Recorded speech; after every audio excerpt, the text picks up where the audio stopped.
How's it going, everybody? This is RBT coming at you with my NFC wildcard playoff recap. This was the game between the Minnesota Vikings and the Green Bay Packers, and Green Bay wins 24-10 over the Vikings. I actually had Green Bay in this game, but I think it was like 34-31 was what I had predicted. But anyways, they still win, so that makes me 1-1 on my playoff predictions thus far. So kind of guess it's better than 0-2. I'd rather start at 2-0, but anyways, it was a big deal coming into the game because Christian Ponder was expected to start, and then Joe Webb, the guy from UAB, starts, and he struggled tremendously in the first half. He was like, would they have only 6 passing yards in the first half? It was some ridiculous number like that. And he started playing a little bit better in the second half, but it was too late at that point.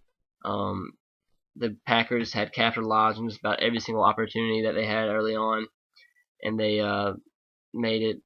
It was like 17-3 at half, and then just from there on out, it was no contest because the way they were throwing the ball, even though they did improve, it wasn't going to be enough to overcome what the margin of the deficit that they already had put themselves into.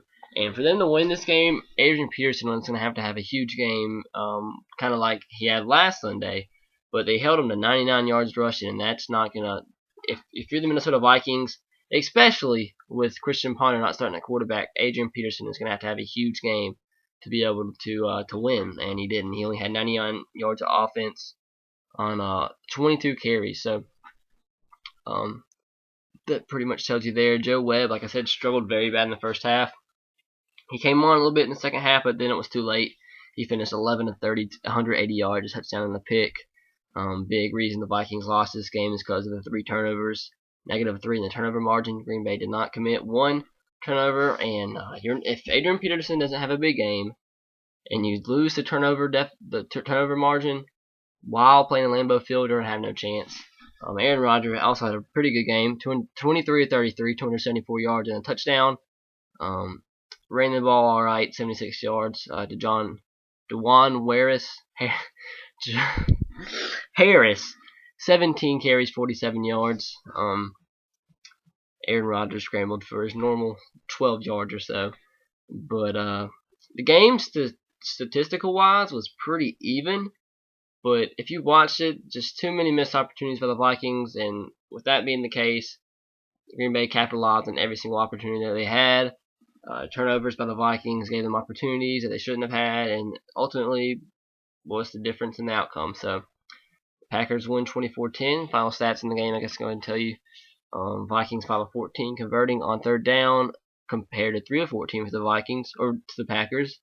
Both teams 62 plays for the Vikings, 67 for the Packers, pretty even. 324 total yards for the Vikings, 326 for the Packers, very even. That's 5.2 play average for the Vikings, 4.9 for the Packers, and passing 157 yards for the Vikings, 250 for the Packers.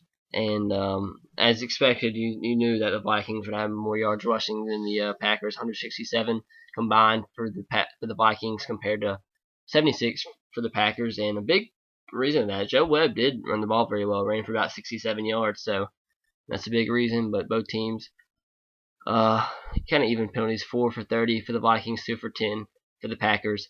And the biggest difference in the game was turnovers, 3 turnovers for the Vikings compared to none for the Packers, and that's what lost in the game. So thank you guys for watching. Let me know what you thought about this game in the comment section below.